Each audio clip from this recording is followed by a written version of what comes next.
우리 장민수 집사님이 셰프인데, 네. 직업도 저런 직업이 좋아 보여요. 교회에서는. 예. 교회 뭐 여러 부분에 어쨌든 주방에 가서 마음만 먹으면 여러모로 도울 수 있으니까. 네. 그래서 우리 주방에 아주 큰 도우미가 됐습니다. 네. 뭐 와이프 얘기도 했는데 제가 봤을 때는 전적인 하나님의 은혜인 동시에 그보다 한참 못하긴 해도 와이프의 은혜입니다. 네. 아주 우리 양라리에나 집사님과 함께 교회를 잘 섬기고 있습니다. 네, 감사합니다. 오늘은 학계 선지자에 대해서 우리가 함께 좀 나누려고 하는데 성전 건축을 촉구한 선지자죠. 그 의미는 뭐냐면 학계의 의미는 축제 혹은 절기라는 뜻입니다. 그러니까 학계 선지자가 성전 재건축을 촉구하고 결국에는 두 번째 성전이 건축이 되고 그래서 축제의 시간을 이제 갖게 되지 않았겠어요? 왜냐하면 처음 건축했던 예루살렘 성전이 무너지고 포로로 잡혀가고 다시 돌아와 보니까 완전히 이건 황폐화되어 있는 상태였는데 어쨌든 학계 선지자가 그렇게 함께 성전을 건축하자는 하나님의 말씀을 전하게 되고 그래서 또 백성들이 힘을 모아서 성전을 건축했잖아요. 그래서 그 두 번째 성전이 건축이 됐습니다. 너무 기쁨과 감사의 시간을 가졌겠죠. 그 출생은 학계의 출생은 아마 그 3차 그 포로로 남유다 백성이 잡혀가잖아요. 그게 BC 586년도인데 그 전에 출생했을 것으로 학자들은 보통 생각을 합니다. 왜냐하면 그가 그 포로로 잡혀가기 전에 예루살렘 성전을 보았다고 힌트를 주는 성구가 있거든요. 그게 바로 저겁니다. 학계 2장 3절인데 너희 가운데에 남아있는 자 중에서 이 성전의 이전 영광을 본 자가 누구냐? 이제 이것이 너희에게 어떻게 보이느냐? 이것이 너희 눈에 보잘것없지 아니하냐? 그러니까 그 성전이 무너지고 포로로 잡혀가고 그리고 다시 돌아와야 되고 이제 그러기 위해서는 그 지금 황폐한 성전과 황폐화되기 이전, 무너지기 이전의 성전을 비교할 수 있어야 되거든요. 이전 걸 봤어야지 지금 이게 황폐하게 됐는지 아닌지를 알 수 있잖아요. 그래서 포로로 잡혀가기 이전, 그러니까 3차 포로인데 1차적으로는 우리가 알고 있지만은 그 605년도에 1차 포로로 그 남유다 백성들이 잡혀가고 2차 포로는 597년도고 3차는 586년도거든요. 그러니까 어쨌든 또 그걸 기억을 해야 되거든요. 본 것을 기억하려면은 어느 정도 성장이 돼 있어야 돼요. 깐난애기가 뭘 기억을 하겠어요, 여러분. 여러분들이 가장 그 올해 전에 기억하는 게 언제인지는 잘 모르겠는데 저는 초등학교 1학년 때 확실히 기억나는데 제가 1학년 4반이었거든요. 그리고 우리 담임 선생님 이름이 김혜숙이었는데 그때 저는 잘 기억이 안 나. 저는 솔직히. 여러분들은 초등학교 전에 국민학교 전에 기억을 잘 하는 분도 있을지 모르지만 저는 사실 기억이 별로 없어요.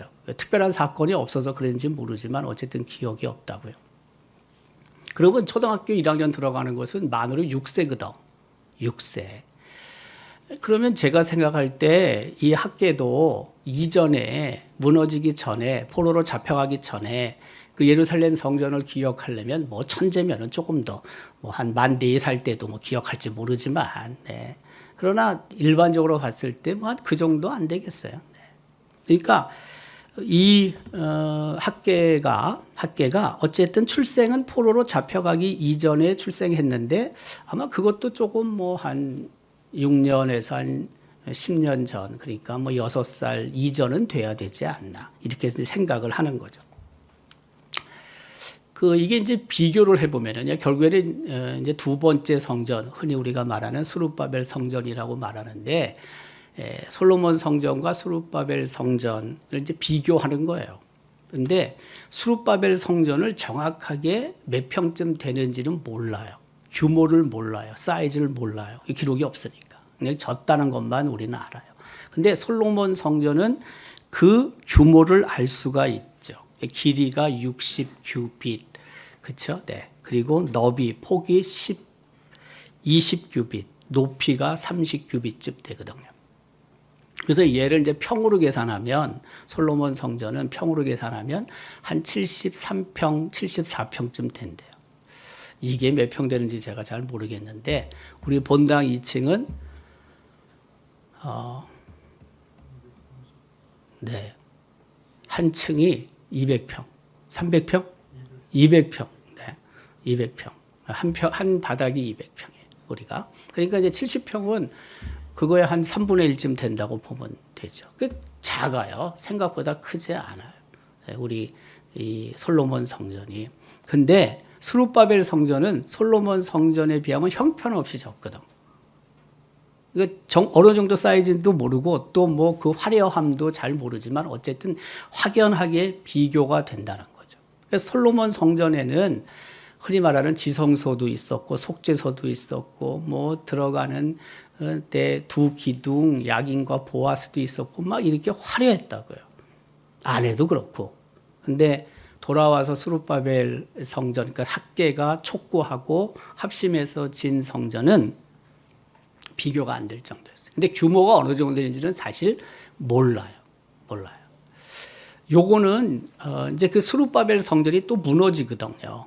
무너지고 나서 헤롯이 성전을 또 짓거든요. 그걸 헤롯 성전이라고 보통 부르는데 지금 저걸 두 개를 비교해 놨잖아요. 뭐 저게 정확히 맞는지 모르지만 어쨌든 솔로몬 성전과 헤롯 성전이 저 정도 차이가 난다. 그러니까 헤롯 성전은 어마어마한 규모로 건축을 한 거예요. 헤롯이. 네. 그래서 뭐 대리석 같은 것도 뭐 그 높이가 뭐 1m 넘는데잖아요. 이 하나가 사이즈가 높이도 1m 넘고 길이도 뭐 1m가 넘고 그러니까 이게 무게도 엄청 나가는 거예요, 이게. 근데 그런 걸로 때려진 거예요. 그 예루살렘 성전을. 우리가 그걸 헤롯이 졌다고 해서 헤롯 성전이라고 부르고 첫 번째 솔로몬이 졌다고 해서 솔로몬 성전이라고 부르는 거고 스룹바벨에 의해서 제2성전이 준공됐다고 해서 스룹바벨 성전이라고 부르는 거죠, 우리가. 근데 세 개는 다 예루살렘 성전이죠. 원래 이름은 예루살렘 성전이지만 그걸 누가 주도하에 건축이 됐냐에 따라서 그 이름을 우리가 붙이는 거죠. 그 학계의 출생지는 예루살렘일 가능성이 높습니다. 왜냐하면 예루살렘 성전을 보았고, 그렇죠? 네, 그리고 거기서 아마 포로로 잡혀갔을 것 같으니까. 그리고 포로 귀환은 스룹바벨과 함께 1차 포로 귀환 때 오게 됩니다. 그러니까 1차 포로 귀환은 주전 538년, 2차는 457년, 그리고 3차는 444년이거든요. 근데 이제 스룹바벨과 함께 학계가 그 예루살렘으로 돌아온 것으로 학자들은 보통 이제 생각을 하죠. 그래서 학계의 1장 1절 2절에는 스룹바벨, 그다음에 대제사장 여호수아의 이름이 언급되고 있거든요. 그래서 같이 돌아왔을 것이다. 이제 그리고 뭐예요? 성전을 이제 건축하게 되는 거죠. 특별히 학계가 예언했던 시기는 주전 520년 경쯤 될 것이다. 이렇게 학자들은 보통 생각을 해요. 왜냐하면 이제 돌아와가지고 좀 있다가 성전을 건축하거든요. 그런데 사마리아인들의 방해 공작으로 16년 동안 성전이 중단되거든요. 그 중단된 상태에서 학계가 성전 건축을 촉구하는 하나님의 말씀을 전하거든요. 예, 그래서 그 성전이 이제 다시 준공되는 게 주전 520년이기 때문에 이제 역으로 이렇게 계산해 보면은 뭐 저 정도쯤 되지 않았을까 이렇게 생각을 하는 거죠. 그리고 그 학계가 뭐 언제 세상을 떠났는지는 모르지만 한 7, 80대쯤에 세상을 떠났을 것으로 보통 학자들은 생각합니다. 성전 건축을 선포하게 되는데 이유는 뭐냐면 백성들이 성전 건축이 중단되고 있음에도 불구하고 별로 관심이 없었어요. 성전이. 그러니까 황폐되어 있는 상태, 조금 건축을 하다가 중단된 상태로 그대로 있는데 뭐 방해 공작이 있다 보니까 물론 더 이상 성전을 건축할 수 없었는데 이제 그게 지속이 되다 보니까 감각이 없는 거예요. 하나님의 그 임재를 의미하는 예배 당이 성전이 그 황폐된 상태로 그대로 있는 거예요. 여러분 잘 생각해 보세요. 우리가 뭘 건축을 하다가 어떤 이유든지 간에 더 이상 건축을 못 해요. 그래서 어디 지나다가 보면은 그런 건물들이 있잖아요. 왜 여러분? 건축이 안 돼 있는 건물. 흉물이죠, 흉물. 그 우리 여기 지금 교회에서 나가서 건너가지고 그 앞으로 쭉 내려가면은 도로가 하나 있잖아요. 그 도로에서 이제 동쪽으로 쭉 가면은 구시장 뒤편으로 들어가고 안동 초등학교 뒷문이 나오는데 여기서 이제 어쨌든 쭉 내려가면 거기 건물 하나가 흉물이 있습니다. 흉물. 그게 제 기억에 한 30년 전에도 그런 거 같지 않았나 생각이 드는데 그거 짓질 못해. 왜 짓는지 난 모르겠는데 어쨌든 공사가 중단이 돼서 계속 그러고 있는 거예요. 그 언제까지 그래야 되는지 잘 모르겠지만은 어쨌든 아무도 손을 못 대요.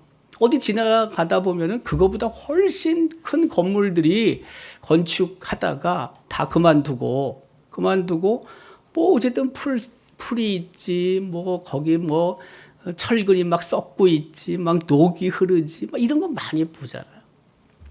그러니까 아마 이 스룹바벨에 의해서 제2두 번째 성전이 건축이 되고 그 방해 공작으로 인해서 중단이 된 후에 무려 16년이 흘렀는데 뭐 그렇지 않겠어요, 여러분? 보나마나 이 성전이 아주 흉물이 되어 있는 거죠. 그런데 문제는 이스라엘 백성이 예루살렘 거민들이 그거에 대해서 느낌이 없는 거예요. 느낌이. 그러니까 굉장히 무관심하고 있었다는 거죠. 네. 근데 지금 학계가 뭘 얘기하냐면은 이스라엘 백성이 굉장히 어려움에 처해 있다는 것도 얘기를 해요. 학계 1장 6절 그리고 10절 11절 이렇게 기록하죠. 너희가 많이 뿌릴지라도 수확이 적고 먹을지라도 배부르지 못하고 마실지라도 흡족하지 못하고 입어도 따뜻하지 못하고 일꾼이 삭슬 받아도 그것을 구멍 뚫어진 전대에 넣음이 되느니라. 이렇게 얘기를 해요. 그러므로 너희로 말미암아 하늘은 이슬을 그쳤고 땅은 산물을 그쳤고 내가 이 땅에서 산과 곡물과 새 포도주와 기름과 땅의 모든 소산과 그리고 사람과 가축과 손으로 수고하는 모든 일에 한재를 들게 했다.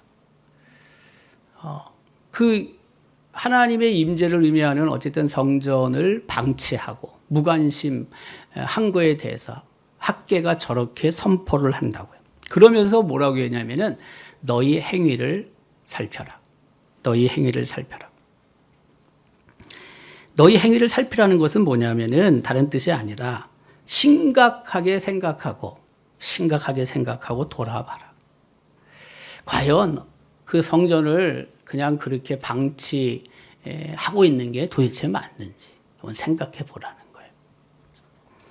그런데 어쨌든 이렇게 그 학계를 통해서 하나님이 말씀하셨을 때 그 예루살렘에 있는 지도자들과 그리고 백성들이 감동을 받아요. 감동을. 네. 그 학계 1장 14절 15절은 이렇게 기록하죠. 여호와께서 스알디엘의 아들 유다 총독 스룹바벨의 마음과 여호사닥의 아들 대제사장 여호수아의 마음과 남은 모든 백성의 마음을 감동시켰다. 그렇죠? 네. 그리고 이제 공사를 시작하게 되는 겁니다. 그때 이 학계가 백성을 향해서 하는 말이 있어요. 그게 뭐냐면 마음을 굳세게 하라. 마음을 굳세게 하라. 마음을 굳세게 하라는 것은 다른 의미가 아니라 지금 어쨌든 그 하나님의 전이 무너졌었고 그리고 건축을 하려다가 방해 공작을 받아서 중단이 되어 있었고 그래서 굉장히 이제 낙심하고 의기소침해 있는 상태거든요. 용기를 내라는 거죠. 어쨌든 하나님께서 또 다시 시작하게 하시니까 그 건축하는데 용기를 내고 힘을 다 쏟아라. 그런 의미로 이야기를 하는 거죠. 뭐 지금도 그렇지만 그때도 그 당시로 보면은 큰 건물일 텐데 제가 생각할 때 굉장히 어렵게 하지 않았겠습니까? 그런 공사를 하는 게 그렇게 간단하고 가벼운 일은 아니죠. 뭐 교회도 똑같아요. 교회도 뭐 예배당을 하나 건축한다든지 혹은 뭐 부속 건물을 하나 건축한다든지 이게 그렇게 만만한 게 아닙니다. 생각보다 어렵습니다. 어쨌든 그 공동체 신앙 공동체의 구성원들이 마음이 하나가 돼야 되고요. 또 하나님께서 어쨌든 은혜를 베풀어 주셔야지 그런 건축을 할 수 있는 거죠. 또 마음에 안 맞는 사람도 있을 수 있어요. 어떤 데는 교회를 건축하려고 시작했더니 마음에 안 맞는다고 교회를 떠났다가 그러면 영원히 떠나야지 다른 교회 갔으면 다 지어지면 들어오고 그런 사람도 있대요. 그게 말이 안 맞지. 어쨌든 우리가 그런 마음이 하나가 돼서 하나님의 교회를 어쨌든 건축한다는 것은 그렇게 쉬운 게 아닙니다. 굉장히 어려운 거예요. 이 예배당도 우리가 알지만은 이제 1937년도에 졌으니까 준공이 됐으니까 2037년이 되면 100년이 되는 거예요, 이 건물이. 그리고 2027년이 되면은 올해가 2025년도니까 2년 후면은 이게 90년이 되는 거예요. 아주 오래된 건물이고 오랜 세월 동안 하나님께서 어쨌든 여기서 드리는 예배, 집회, 찬양, 기도 받으신 게 얼마나 감사한지 모르죠.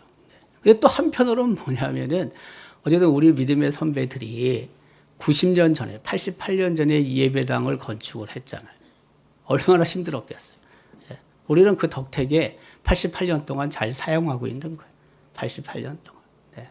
너무 그분들에게 고마움이 있죠.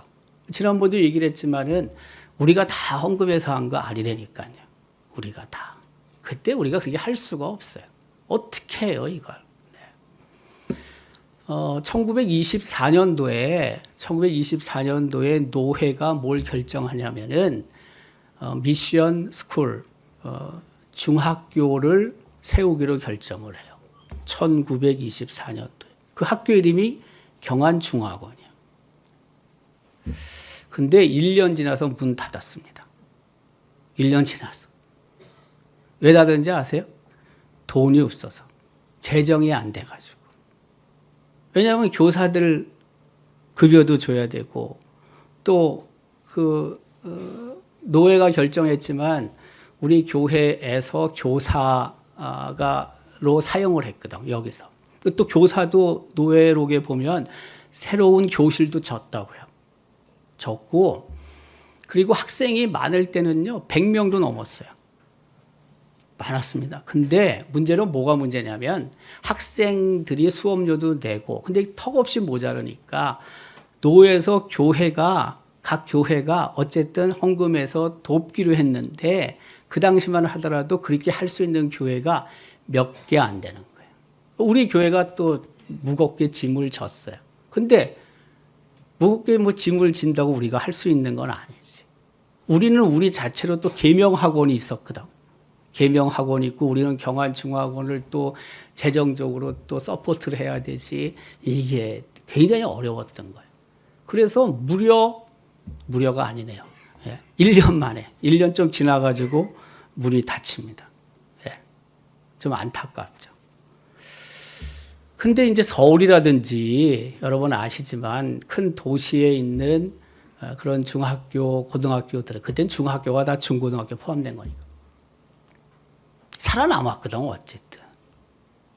살아남았잖아요. 무슨 서울 같은 경우에 뭐, 처음으로 세워진 배제 학당, 뭐 이화 학당, 뭐 경신, 뭐 정신, 뭐 이런 데가 1800년대에 세워진 학교들이거든요. 근데 이 학교들은 다 살아남았는데, 뭐 어쨌든. 우리 개성, 대구의 개성학교 다 살아남았는데. 그럼 거기는 재정적인 어려움이 없었겠어요, 여러분? 다 있었지. 있었는데 어쨌든 잘은 모르지만 뭐 선교사님들이 재정적인 부분을 일정 부분 해결했는지 아니면 교회가 그런 재정적인 면을 충분히 힘들었지만 그래도 어느 정도 보태서 학교가 근근히 유지될 수 있도록 했는지는 잘 몰라요, 저도. 왜? 그 학교 내가 뭐 연구해 본 일이 없으니까. 근데 우리는 어쨌든 포기했어요. 그리고 나서 이제 한 30년쯤 지나가지고 경안고등학교를 세운 거라고 그랬잖아요. 제가 작년에. 경안고등학교가 세워진 지 작년이 70주년이라니까. 올해 71주년. 근데 사실은 소급해 가면은 원래 경안중학원이 경안고등학교의 전신이니까 101년 전에 시작한 거예요. 우리 노회가. 예. 그리고 재정적인 부분에 어쨌든 우리가 서포트를 했지만은 문을 닫았죠. 그러니까 큰 건물을 하나 진다는 것은 쉬운 게 아니에요. 예. 뭐 그때도 어렵지만 지금도 그렇게 만만한 건 아니에요. 그러나 하나님의 교회는 언제나 그래요. 가만 보면 교회를 건축하고 신축하고 준공하는 부분들은 뭐 물론 우리가 전략하고 우리가 하나님께 드려서 건축을 하지만 결국엔 하나님이 하시는 거예요. 하나님. 그런 경우가 너무나 많습니다. 하나님께서 어쨌든 예배하고 기도하고 또 찬양하고 그런 공간들을 하나님께서 만들어 가시는 거죠. 이게 90년 동안 어쨌든 88년 동안 이 지역을 복음화하고 이 지역의 대표적인 집회들을 위해서 사용이 되어 온 거죠. 예, 사용이 되어 온 거예요. 네. 뭐 여러분 예전 같으면은 우리 교회 이외에 어디서 대형 집회가 모여요? 모일 수가 없어요. 우리 이거밖에 없었으니까 이게. 그러나 이제는 뭐예요? 다른 교회들이 우리보다 본당이 더 크다고요. 실제 크잖아요. 네. 그러니까 우리 교회에서 모일 수 있는 부분도 있지만은 그렇지 않은 경우들이 많아지고 있는 거죠. 예전에 비하면 어쨌든 우리 교회에서 연합으로 모이는 집회들이 점점 줄어들고 있는 거죠. 점점. 실제 그런 거예요. 왜냐하면 불편하거든. 그리고 좁거든. 예, 시설 자체도 그렇고. 이제 이런 부분들이 그런 측면에서 거의 뭐 80년 동안, 88년이니까 한 80년 동안 교회가 물론 이거 세워지고 뭐 또 뭐 영주든 어디든 뭐 우리 교회 버금가는 예배당이 세워진 곳도 있긴 해도 그러나 이 경안노회로 보면 우리가 안동이 중앙에 있기 때문에 거리적으로 여기서 모일 수밖에 없었고 우리 교회가 그 일의 중심 역할을 했던 거죠. 예. 80년 동안. 제가 볼 때 80년 동안 그랬던 것 같아요. 근데 이제 점점 이런 부분들이 빠져나가는 측면이 생기는 거죠. 우리는 사실은 제가 생각할 때 위층을 리모델링 하는 것도 참 어려워요. 어렵습니다. 영주 제1교회가 한 10년 전에 리모델링을 했어요. 예전에 우리 교회랑 비슷했어요. 근데 리모델링을 하면서 거기가 이제 그 1층을 털고 2층에 좀 세우고 그래서 아담하게 만들긴 했어요. 제가 볼 때는 그렇게 처음에는 좀 이상하다. 그 리모델링 한 게 그랬는데 이제 익숙해진 것 같아요. 제가 생각할 때. 그래서 그 1층의 단이 비교적 좀 높아요. 왜 그러냐면 구조를 그렇게 만들 수밖에 없는 거예요. 이 자체가. 이제 어려운 부분들이 좀 있어요. 자, 어쨌든 그런 리더십을 이 예루살렘 성전도 갖고 있다가 이제 황폐화되고 다시 져야 되고 이런 어려운 부분 속에서 어쨌든 하나님께서 이제 일하시는 거죠. 학개나 스룹바벨이나 제사장을 통해서 일하신 거죠. 하나님께서 복을 약속하세요. 그게 학개 2장 9절이죠. 이 성전의 나중 영광이 이전 영광보다 크리라. 만군의 여호와의 말이니라. 내가 이곳에 평강을 주리라. 만군의 여호와의 말이니라. 네.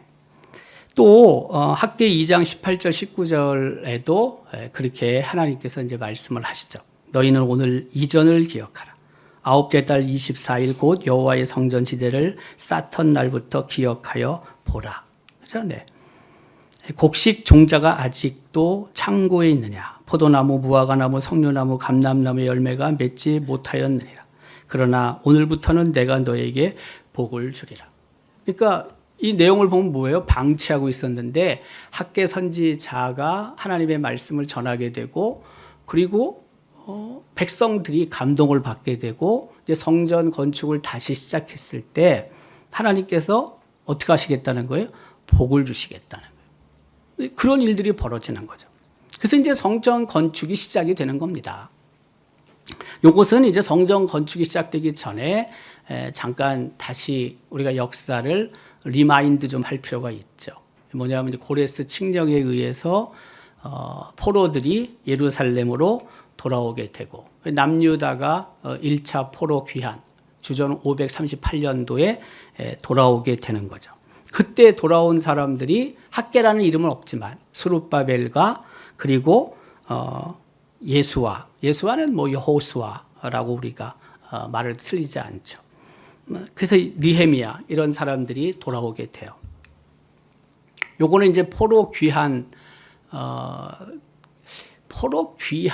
방향으로 보면은 포로 귀환이라기보단 포로로 잡혀가는 방향이지. 네, 왜냐하면 서쪽에서 동쪽이니까. 그러니까 저 사람들이 가는 방향이 반대 방향이어야지 동쪽에서 서쪽으로 오는 거거든요. 근데 저 사진이 포로 귀환으로 나오는데 제가 볼 때 좀 안 맞는 것 같아요. 방향이. 예, 동쪽에서 서쪽으로 와야 되거든요. 저거는 지금 서쪽에서 동쪽으로 가는 건데. 네. 어쨌든 성전이 건축이 시작돼요. 성전 건축이 시작되는 내용도 에스라 3장 8절에 기록하고 있죠.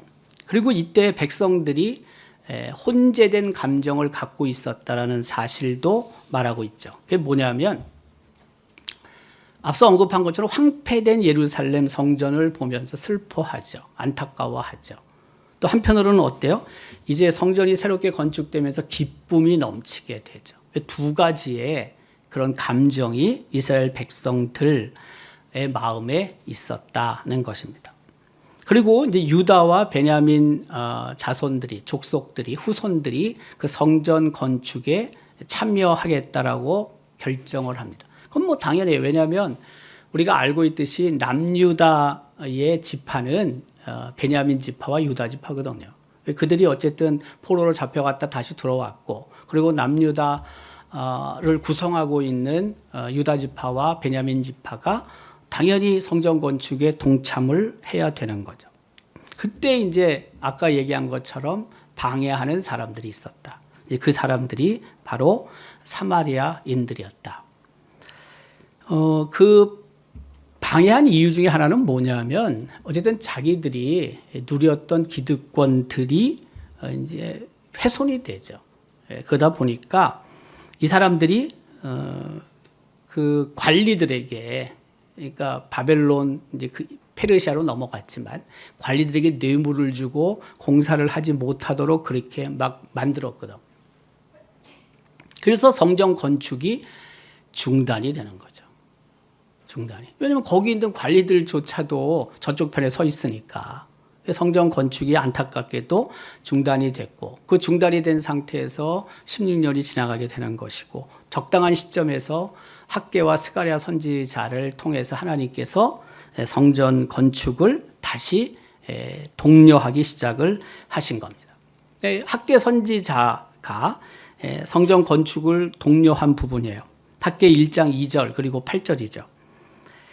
만군의 여호와가 이같이 말하여 이르노라. 이 백성이 말하기를 여호와의 전을 건축할 시기가 이르지 아니하였다 하느니라.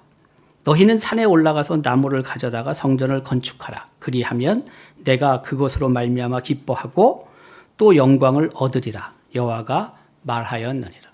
네. 그렇게 선포를 한 거죠. 스가랴 선지자도 마찬가지예요. 스룹바벨의 손이 이 성전의 기초를 놓았은즉 그의 손이 또한 그 일을 마치리라 하셨나니 만군의 여호와께서 나를 너희에게 보내신 줄을 내가 알리라 하셨느니라. 네. 그래서 이제 다시 성전 건축이 재개된 것입니다. 그러니까 조소를 통해서 하지 못하게 했었는데 다시 조소가 온 거죠.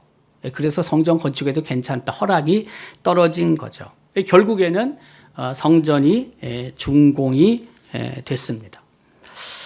성전 준공이 됐는데 어쨌든 요거는 이제 스룹바벨에 의해서 어쨌든 다시 건축된 것을 이제 생각을 해서 추측을 해서 그린 그림인데 오늘 이 본문을 통해서 우리가 두 가지만 생각하면 하나는 뭐냐면 학개 선지자는 당시 시대적 사명을 감당한 사람이다. 왜냐하면 성전 건축이 중단돼 있었고 그리고 시간이 막 흘러가고 있는데 어쨌든 그 하나님의 뜻을 선포해야 되는데 그 시대적인 사명은 당시 예루살렘에 살고 있었던 거민들에게 있어서 사명은 뭐냐면 어쨌든 회파되고 중단된 성전을 건축하는 거였거든요. 근데 이게 그냥 막 되는 게 아니란 말이에요. 중요한 사실은. 그 하나님의 뜻을 전해야 되고 하나님께서 어쨌든 각 사람의 마음을 또 움직이셔야 되고 또 용기를 내야 되고 뭐 그런 게 다 합쳐져야지 되는 거거든요.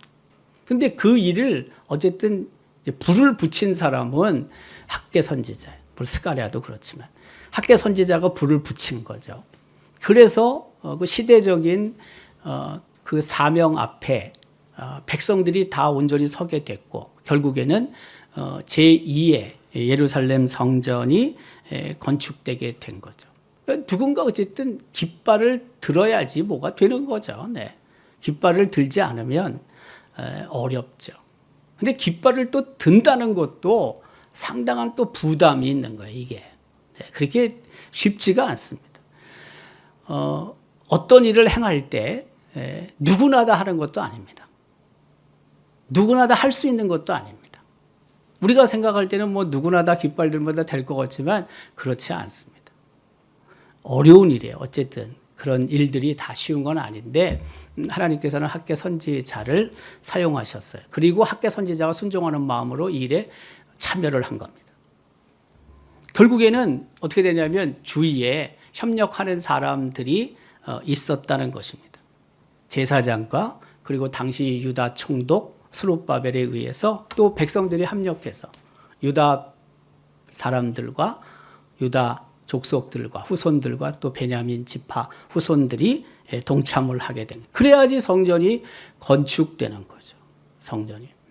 그래서 어쨌든 그 성전을 또 잘 사용해요. 이게 한 350년 정도를 잘 사용해요. 400년까지는 안 되는데 이제 그러다가 수리아에 에피파네스라는 사람이 들어와 가지고 회파를 하죠. 그 예루살렘 성전, 스룹바벨 성전을 회파하는데 그걸 제우스 신전으로 막 만들고 돼지 잡고 피 묻히고 그 회파가 되잖아요. 네. 그래서 가만히 있지 못한 유대인들 중에 마카비라는 형제가 반란을 일으키죠. 그 이스라엘 입장에서는 혁명이죠, 혁명. 혁명을 일으키게 되고 그런 와중에 로마가 들어와가지고 그 두 번째 스룹바벨 성전도 완전히 또 다 무너지는 거죠. 그 다음에 이제 헤롯이 다시 이제 건축하게 되는 거예요. 여하튼 중요한 사실은 뭐 한 사람에게만 시대적인 사명이 있는 게 아니고 그 시대를 살아가는 모든 하나님의 백성에게는 시대적인 사명이 있다. 그리고 그 시대적인 사명 앞에 우리는 또 겸손히 설 필요가 있다. 그리고 그 시대적인 사명을 이루기 위해서는 모두가 한 마음으로 또 합력을 해야 한다. 하나 된 마음으로 그 역할을 잘 감당하면 그 시대에 해야 될 일들을 어쨌든 잘 이루어 갈 수 있는 거죠. 하나님께서 우리 교회를 통해서 이 시대에 감당해야 될 여러 가지 그런 사명들을 또 우리에게 주시고 또 그리고 그 일을 위해서 우리는 또 헌신을 해야 되는 거죠. 뭐 복음이 전해지고 저는 생각할 때 변할 수 없는 건 뭐냐? 이 땅의 복음화예요. 이 땅의 복음화는 복음이 전해진 이후부터 예수님이 이 세상에 다시 오시는 재림의 순간까지 교회가 잊어먹으면 안 되는 거예요. 이거는 무조건 해야 되는 거예요. 반드시 해야 되는 거예요. 그 복음을 또 전하기 위해서는 여러 방법들이 있는 거죠. 더욱이 우리 교회가 지난 116년 동안 어쨌든 이 지역의 영적인 리더십을 가지고 그 리더십을 통해서 이 땅을 복음화하는 일에 우리 교회가 사용되었잖아요. 하나님께서 도구로 사용해 주셨잖아요. 그러니까 우리는 계속해서 어쨌든 우리 생각에 그 리더십이 그 선한 영향력, 거룩한 영향력이 예수님이 오시기 전까지 계속 유지되기를 우리는 원하는 거죠. 바라는 거죠. 그렇지 않습니까? 네. 근데 이것도 또 만만한 게 아닙니다, 여러분. 그냥 저절로 되는 것도 아니고요. 예.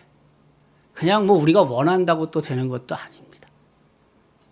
그러니까 어쨌든 지난 100여 년 동안 그렇게 하나님이 우리 교회를 사용해 주신 거에 대한 감사와 고마움이 있는 거고 또 한편으로는 뭐예요? 한편으로는 그렇게 할 수 있도록 여러 가지를 또 갖추게 해 주신 하나님께도 고마운 거예요. 감사한 거예요. 하나님께서 촛대를 들려주시는데 그 촛대를 끝까지 예수님 오실 때까지 과연 잡고 있을까? 어느 순간 하나님께서 촛대를 뺏어가지고 다른 교회한테 줄 수도 있는 거거든요. 아무도 모르는 거예요, 그거는. 네. 그러니까 우리가 정말 겸손해야 되고 또 하나는 뭐냐면 내일과 미래를 정말 잘 준비해야 합니다. 그걸 준비하지 않으면은 어느 순간 여러 부분에 있어서 리더십을 발휘하는데 리더십을 발휘하지 못하게 되는 환경과 구조가 갖춰질 수도 있거든요. 예. 그래서 저는 생각에 뭐 우리 90년 전에 88년 전에 선배들이 그걸 다 생각하고 이 예배당을 건축했는지 난 잘 모르겠어요. 그분들이 솔직히. 근데 우리는 어쨌든 그분들이 건축한 이 예배당을 가지고 거의 독점적으로 이 지역에서는 거의 독점적으로 사용한 거거든요, 우리가. 왜? 이만한 건 없으니까. 없어요. 실제 없으니까. 예. 독점적으로 사용한 거예요, 우리가. 예. 근데 그 독점적으로 사용하던 게 무너지는 거죠, 점점. 우리가 무너지고 있는 거예요. 이게 현실인 거예요. 아니라고 우겨도 실제 그렇다니까. 예. 그러니까 교회가 리더십을 발휘하는 부분은 어쨌든 하나님의 은혜인데 교회는 교회대로 하드웨어와 소프트웨어를 갖추고 있어야 되거든. 하드웨어와 소프트웨어. 소프트웨어는 여러 사역들을 말하는 거고 하드웨어는 여러 건물들을 말하는 거예요. 이게 없으면 빠져나가는 거예요. 자꾸. 예. 그래서 어쨌든 저는 그래도 지금까지 거룩한 영향력을 가질 수 있도록 하나님께서 지금까지 이끌어 오신 거에 대한 감사함이 있고요. 또 한편으로는 어쨌든 다 같은 마음인데 예수님이 오시는 그날까지 우리 교회를 통해서 이 지역에 그런 하나님의 나라가 넓혀지고 또 우리 교회가 그런 리더십을 가지고 그 역할을 감당하기를 우리는 다 바라는 거예요. 또 그렇게 해야 되고, 예. 뭐 제가 은퇴하기 전까지야 뭐 촛대가 딴 데로 가겠습니까? 네. 전 생각에 우리 워낙 우리 위에 우리 선배들도 튼튼하고 제가 봤을 때 우리 지금 또 성장하고 또 훈련받고 헌신하는 분들도 탄탄해요. 내가 봤을 때. 근데 이후에는 모릅니다. 그게 언제 올지 모릅니다. 예. 그 부분에 대한 염려가 제가 이제 우리 교회 담임 목사니까. 예. 그러면 저는 뭐 제가 뭐 섬길 때만 생각을 하겠어. 내가 뭘 관여한다는 게 아니라 이후도 나는 고민될 수밖에 없는 거예요. 이후도 나는 생각할 수밖에 없는 거예요. 나는 대처할 수밖에 없는 거예요. 그래야지 어쨌든 그런 부분들을 우리가 계속해서 유지해 갈 수 있는 거 아니겠어요? 어느 순간 어떻게 될지 몰라요. 여러 가지 고민되는 것들이 많은 거예요, 이게. 그래서 어쨌든 그 촛대가 계속 유지될 수 있도록 여러분은 여러분들로 헌신하고 최선을 다하고 더 나아가서 우리 교회를 통해서 오히려 더 거룩한 영향력이 더 확산이 될 수 있도록. 그 일제 말렵에 일본 놈들이 우리 교회로 다 또 통합을 했잖아. 생각나세요? 들어봤잖아요. 우리가 서부교회, 안기교회를 분립하고 신세교회, 동부교회를 분립하고 했는데 자기들이 그거를 통제하기 힘드니까 일제 말렵에 안기교회, 서부교회 팔아가지고 교인들 다 우리로 보냈고 신세교회, 동부교회도 팔아갖고 우리로 다 보냈단 말이에요. 그게 여기 다 통합이 됐다니까 우리 쪽으로. 그리고 해방이 되고 나서 다시 이 교회가 나가가지고 안기교회인데 서쪽에 있으니까 안동 서부교회로, 동쪽에 있으니까 신세교회라는 이름을 바꿔서 동부교회가 된 거거든. 시간이 좀 흐르면은요, 여기 이제 인구가 사라지잖아요. 어쨌든 간에. 강제적으로 통폐합이 아니고, 제가 봤을 때 강제적으로 통폐합이 아니고 자연적으로 통폐합이 될 수도 있습니다. 여러분, 나는 그런 생각도 많이 해요.